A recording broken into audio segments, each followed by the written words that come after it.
அண்மை செய்தி, மேற்கு வங்கத்தில் ரயில்கள் விபத்துக்குள்ளாகி இருக்கிறது. மேலும் மீட்பு பணிகள் தீவிரமாக நடைபெற்று வருகிறது. இது குறித்த கூடுதல் விவரங்களோடு இணைகிறார் செய்தியாளர் மதியழகன். வணக்கம் மதியழகன், விவரங்கள்.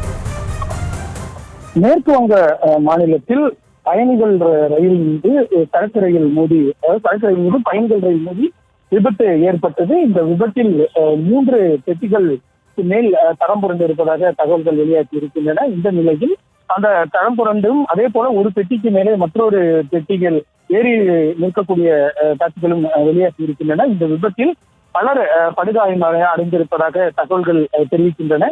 இந்த நிலையில் ரயில் விபத்தில் சிக்கியவர்களை மீட்கும் பணிகள் தீவிரம் அடைந்திருக்கின்றன. சம்பவ இடத்திற்கு ஆம்புலன்ஸ் உள்ளிட்ட வாகனங்கள் விரைவுபடுத்தப்பட்டிருப்பதாக மேற்குவங்க முதலமைச்சர் மம்தா பானர்ஜி தெரிவித்திருக்கிறார். டார்ஜிலிங் மாவட்டத்தில் தான் இந்த விபத்தானது ஏற்பட்டு இருக்கிறது. பலர் இடிபாடுகளில், அதாவது அந்த ரயில் பெட்டிகளிடையே சிக்கி இருக்கலாம் என்று அச்சம் தெரிவிக்கப்பட்டிருக்கிறது.